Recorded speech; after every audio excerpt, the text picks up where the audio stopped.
Դուք հայ առաքելական եկեղեցու հետևորդ եք։ Միանշանակ։ Եվ ինչպես եք վերաբերում եկեղեցու շուրջ տեղ ունեցող զարգացումներին։ Ես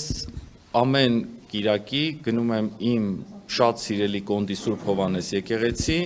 այլ տեղեկություն իմ անձնական, կրոնական հավատքի հետ կապված, ես պատշաճ չեմ համարում այս բանին քննարկել։ Թույլ տվեք, քանի որ հիմա կրոնական հարցերն են քաղաքականացվել, թույլ տվեք զերծ մնալ նման մեկնաբանություններից չլինելով քաղաքական պաշտոնյա եւ օրենքով արգելված ինձ զբաղվել քաղաքականությամբ, թույլ տվեք չզբաղվեմ քաղաքականությամբ նաեւ կրոնական հարցերով։ Առաքելական եկեղեցու հետևորդ ձեզ երբևէ թույլ կտաք կարգալույց քահանայի պատարակ լսել։ Իմ կրոնական ապրումների եւ հավատքի մասին թույլ տվեք չպատասխանեմ։ Ես մեկ այլ հարց տամ, Նիկոլ Փաշինյանը հիմա ինչ անում է, արդյոք իր լիազորությունները գերազանցելու, անցնելու գնով չի անում, եկեղեցու կաթողիկոսի հետ կապված սահմանները հատելով։ Ես վարչապետի լիազորությունների անցման, չանցման հետ կապված մեկնաբանողը չեմ, ես միջազգային իրավական վեճի չի հասել իր որևէ գործողություն, որովհետեւ ես կարողանամ ասեմ, իսկ միջազգային իրավունքի տեսանկյունից նաև իմ համեստ գիտելիքներից իրավական այսօր որևէ խախտում ես կառավարության կողմից չեմ տեսնում։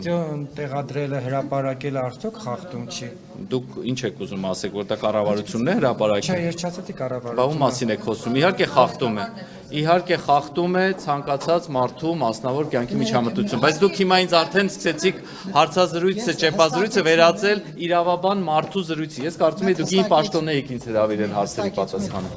Միջազգային իրավունքի Բայց ոչ այստեղ պատասխանել։ Միջազգային իրավունքի տեսանկյունից Նիկոլ Փաշինյանի հայտարարությունները կաթողիկոսի հետ կապված արդյոք մարդու իրավունքների խախտում են թե ոչ։ Նորից միջազգային իրավունքի տեսանկյունից ես չեմ ստացել որևէ վեճ, բողոք, խնդիր, որի մասով կարող եմ ձեզ իրազեկել։ Միջազգային որևէ այս պահին վեճ, խնդիր, նույնիսկ միեդի որևէ դիմում չկա, որով ես կարող եմ ձեզ մեկնաբանություն անել։ Փաշինյանի լուսանկարը չկա, բայց բացակայությունը իրավիճակ չի կա։ Ինձ թվում է դուք պարոն վարչապետի լուսանկարով ավելի շատ եք հիմա ոգեշնչված եւ շարունակում եք վերջին 3 տարին ինձ անվերջանալի հարցնել վարչապետի լուսանկարի մասին, ինչպես նախարար եմ եղել առաջին իսկ օրը Նարեկ Կիրակոսյանը ինձ հարցրել է վարչապետի լուսանկարից։ Ես խնդրում եմ